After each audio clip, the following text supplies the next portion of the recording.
नमस्कार, मी बाबा बेलापूरकर. आपण पाहत आहात एकजूट महाराष्ट्र न्यूज.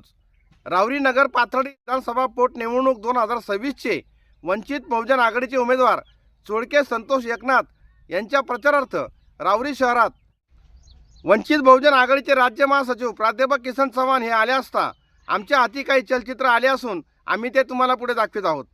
यानंतर मी विनंती करतो महाराष्ट्र राज्याचे महासचिव प्राध्यापक किसनजी चव्हाण सर यांनी आपल्याला मार्गदर्शन करावं.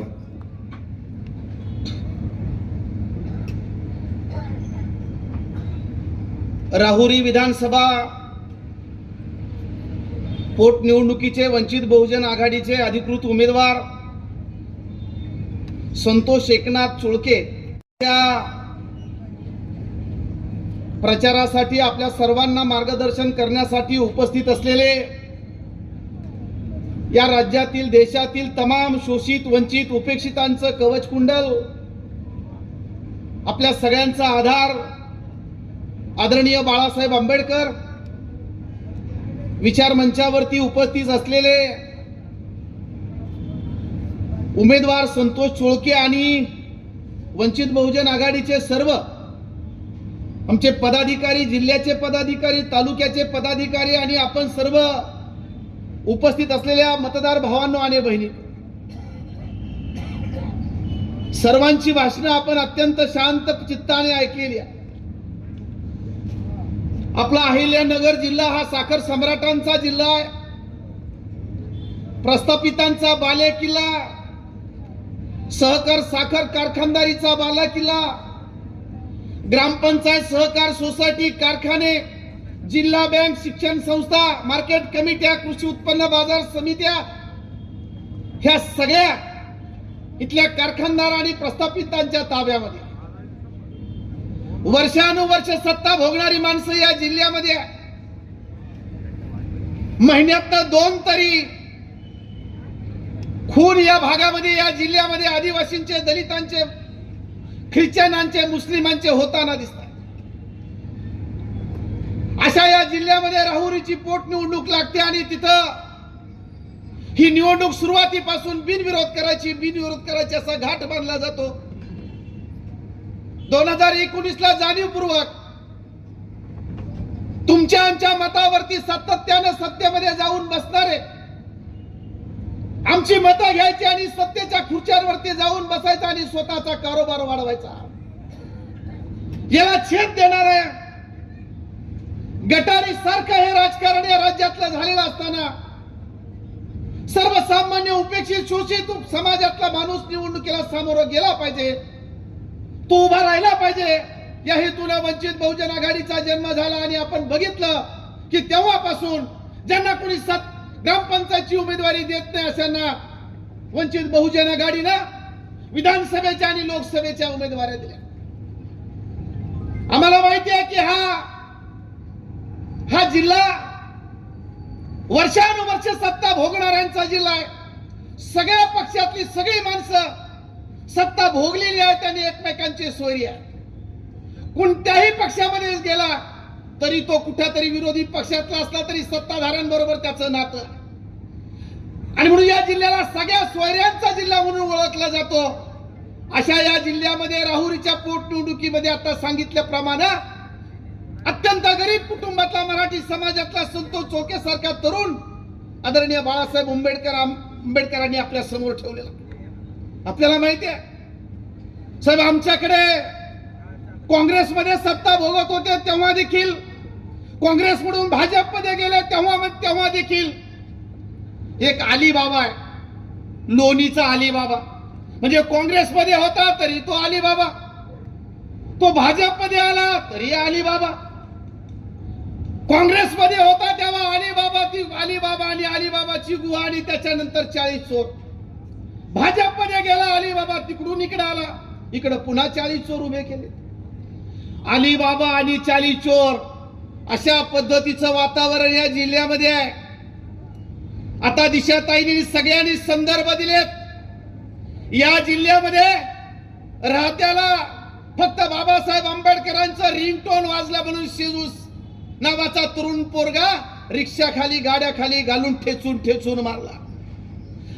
नावाखाली तमाम 18 पगड जातीतल्या मावळ्यांना एकत्रित करून छत्रपती शिवरायांनी स्वराज्याची मुहूर्तमेढ रोवली, स्वराज्य निर्माण केलेला आहे. तुम्ही संघाचा भगवा अंगावरती घेताय आणि त्या मेहुण्यांच्या सभेमध्ये मेहुणा मुस्लिमांच्या बद्दल काय बोलतोय.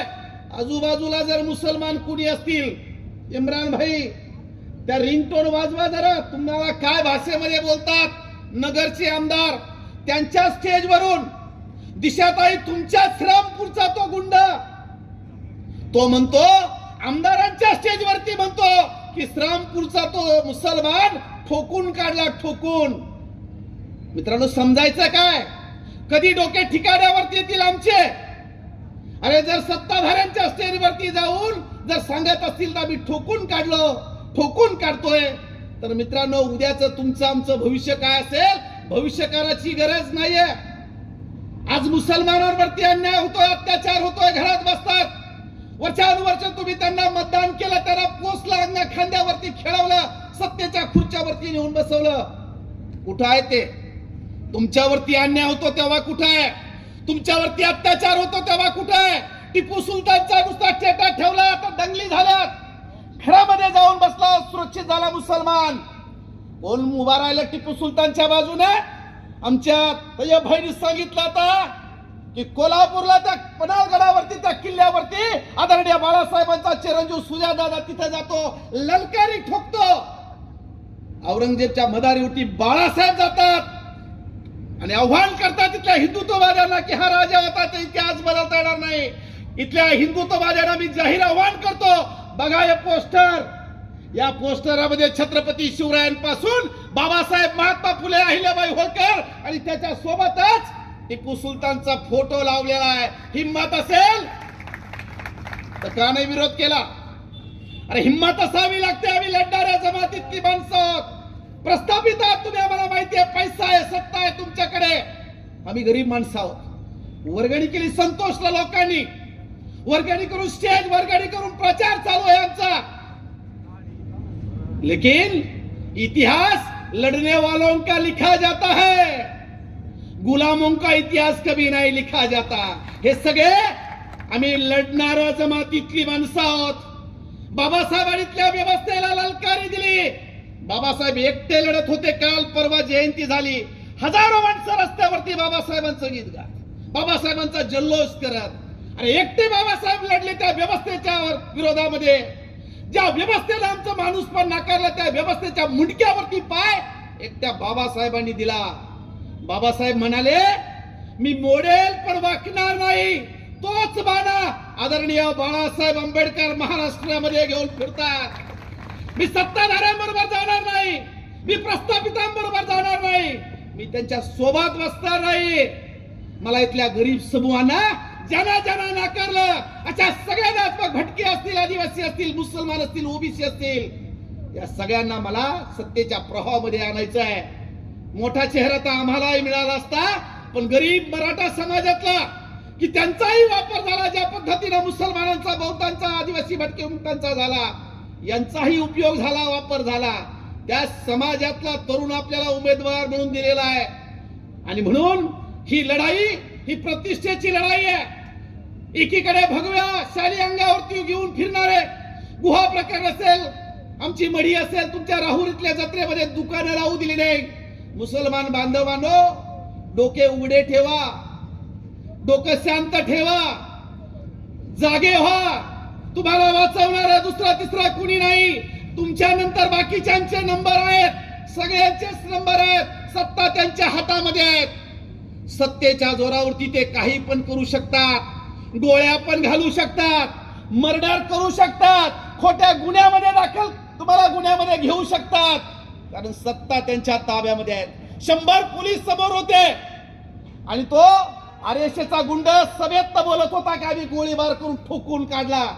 काय कुचकामी ठरणार आहे प्रशासन व्यवस्था? आमचा बाप वर्षा बंगल्यावरती बसलेला आहे. आम्ही म्हणू बाबा आम्हाला दुसरा तिसरा कोणता बाप नाही, आम्हाला त्या काळामध्ये बाबासाहेब आमचा बाप आणि आताच्या काळामध्ये आमचा हा बाप बसलेला आहे. आम्हाला दुसरे बाप नाही, तुमचे बाप असतील. तुमच्यासारखं आम्ही दुसऱ्या बाबाच्या कधी नादाला लागलो नाही. आम्ही बाबाच्या नादाला लागलो आमच्या आयुष्याचं जे माती समान आयुष्य होतं त्या आयुष्याचं सोनं झालं सोनं. आम्ही बाबासाहेबांच्या रस्त्यानं गेलो.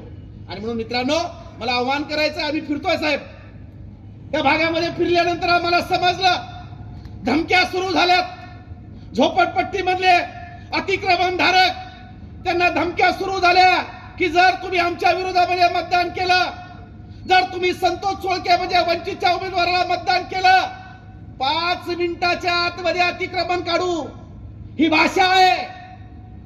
अशी भाषा करणाऱ्या लोणीच्या त्या सुपुत्राला मी सांगू इच्छितो, तुम्ही खूप मोठी माणसं आहात. आम्हाला माहिती आहे का तुम्ही मारून काढणार, गोळ्या घालणार, नाही तर जेलमध्ये टाकणार. एकदा माझ्यावरती तो प्रयोग झाला. मी औरंगाबादला असताना शेवगावची दंगल झाली. माझा सुत्रम संबंध नाही, मी दिवसभर रात्री बाहेर, तरी मला दंगलीच्या गुन्ह्यामध्ये आरोपी म्हणून केलं. म्हणजे एक तर गोळ्या घालणार, नाही तर तुमचा आवाज दाबणार. तुम्ही कितीही प्रयत्न करा आमचा आवाज दाबण्याचा, आतून जय भीम आणि बाबासाहेबांचा आवाज येत असतो. आम्ही दबणाऱ्यांपैकी नाही आहोत. आम्ही ललकारी ठोकू, रस्त्यावरती येऊ.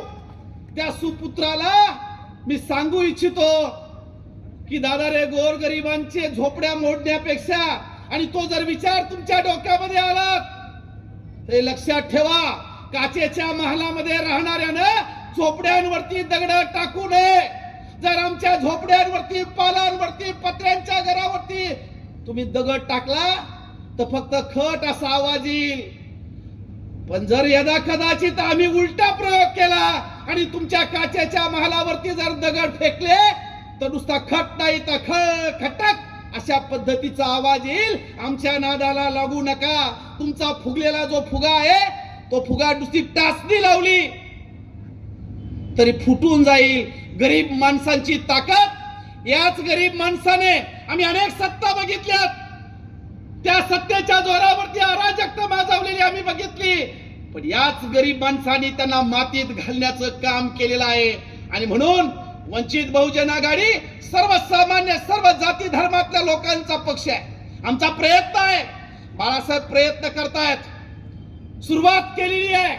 हळूहळू लोकांना समजेल, जे गुलाम आहेत त्यांना हळूहळू हळूहळू करेल. ही सगळी माणसं पोटतिडकीला बोलतात, अंगावरती घेतात. परिणाम काय होतील याची जाणीव आम्हाला आहे. पण तरी देखील व्यवस्थेच्या विरोधामध्ये आम्ही लढलो पाहिजे, कारण आमचा पूर्वजांचा इतिहास आहे व्यवस्थेच्या विरोधामध्ये लढायचा. तुम्ही काल परवा बघितलं असेल अमेरिका आणि इराणचं युद्ध. इराण छोटासा, अमेरिका एवढा मोठा बलाढ्य, पण इराणनं हार पत्करली नाही. इराणनं गुडघे टेकले नाही. इराण म्हणाला झाली माझी रंडकी तरी चालेल, पण तुझी देखील मी रंडकी केल्याशिवाय राहणार नाही. मला असं वाटतं की हाच विचार आपल्या भागामध्ये देखील केला पाहिजे. कुठून झाले प्रस्थापित, कुठून झाले सगळे सत्ताधीश, कुठून आली एवढी माया आणि शक्ती त्यांच्याकडे? कोण आहे जबाबदार? आपणच याला जबाबदार आहोत. आणि म्हणून मित्रांनो, माझी विनंती आहे, जसं कोंबडीच्या अंड्यावरती नागनाथ बसतो, तो हटत नाही. कोंबडीला चिंता असते की या अंड्यात तर माझी पुढची पिढी जन्माला येणार आहे, तिचं काय होणार आहे. कोंबडीला कुणी मदत करत नाही, ती सगळ्यांची मदत मागते. सिंह, अस्वल, आणखीन वाघ, चित्ता, सगळ्यांची. पण नागोबा पाहिला की तिकडे कुणी फिरकत नाही. शेवटी ती कोंबडी मुंग्यांकडे जाते, मुंग्यांना विनंती करते, आणि मुंग्या म्हणतात की ठीक आहे, आम्ही तुला मदत करतो. मुंग्या एका ठिकाणी येतात आणि त्या अंड्यावरती बसणारा जो भुजंग आहे त्या भुजंगाच्या खाली जाऊन चावा करायला सुरुवात करतात. तो जो भुजंग आहे तो व्याकुळ होऊन कासावीस होतो आणि जखमी अवस्थेमध्ये निघून जातो. अंड वाचवलं जातं. हे जे काय इथं सत्तेच्या खुर्च्यांवरती बसणारे जे नागोबा आहेत, भले ते लोणीचे असतील नाहीतर नगरचे असतील, या सगळ्या नागोबांना सांगू इच्छितो की वंचितच्या ह्या सगळ्या मुंग्या जर एकत्रित आल्या तर तुम्हाला अंड्यावरनं जावं लागणार. आणि हा प्रयत्न आदरणीय बाळासाहेब आंबेडकर करतायत. मित्रांनो, साहेबांना बोलायचंय, मग आपल्या सगळ्यांना जाणीव असली पाहिजे. इथल्या आदिवासींसाठी आम्ही लढतोय, इथल्या भटक्या मुक्तांसाठी अन्याय अत्याचार झाला तर आम्ही जातोय, मुस्लिमांवरती अन्याय अत्याचार झाला तर आम्हीच लढतोय. महाविकास आघाडी कोणता पक्ष हा तुमच्या आमच्यासाठी येत नाही. आणि म्हणून जर जो पक्ष आमच्यासाठी येत असेल, लढत असेल, आवाज उठवत असेल, तर आपलं देखील उत्तरदायित्व असतं. साधी साधी गोष्ट घ्या, जर वंचित बहुजन आघाडी नसती, बाळासाहेब नसते, तर परभणी मधला जो सोमनाथ नावाचा सूर्यवंशी नावाचा वडार समाजातला पोरगा पोलिसांनी ठोकला. अरे आज पोलीस किती अत्याचार करतात, जेलमध्ये घेऊन जातात. मुसलमान दिसला की हाना, आदिवासी दिसला की ठोकला, बिल पारधी दिसला की ठोकला. मित्रांनो, त्या सोमनाथ सूर्यवंशीला असाच ठोकला, मारला. वंचित बहुजन आघाडी होती, आदरणीय बाळासाहेब आंबेडकर सोबत होते त्या कुटुंबाच्या, आणि त्यांच्या सोबत असल्यामुळं हायकोर्टात गेले, हायकोर्टात न्याय मिळवून दिला. तिथं थांबले नाही, आपल्या पोलिसांना वाचवण्यासाठी फडणवीस सुप्रीम कोर्टात गेले. बाळासाहेब आंबेडकर कोट घालून सुप्रीम कोर्टात उभे राहिले आणि सोमनाथ सूर्यवंशी वडार समाजातल्या पोराला न्याय मिळवून दिला. लढाई सत्तेची आहे, फक्त सत्तेसाठी लढाई करतो आम्ही, फक्त निवडणुका आल्या की रस्त्यावरती येतो आम्ही? अजिबात नाही.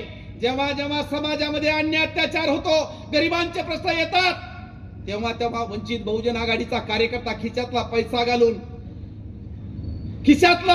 घालून वेळ घालून अंगावरती गुन्हे दाखल करून या समाजासाठी तो उभा राहतोय.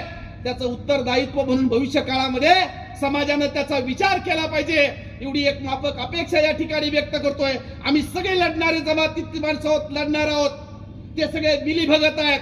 आज इकडं की उद्या तिकडं, कधी जातील सांगता येत नाही. आमच्या अरुण जाधवांनी आता सांगितलं की इथले जे काय तनपुरे होते ते गुलदस्त्यात होते. ते म्हटले की नाही नाही, आमचे कार्यकर्ते पण फपलून गेले. म्हणजे नाही तनपुरे आपल्याला मदत करणार आहेत.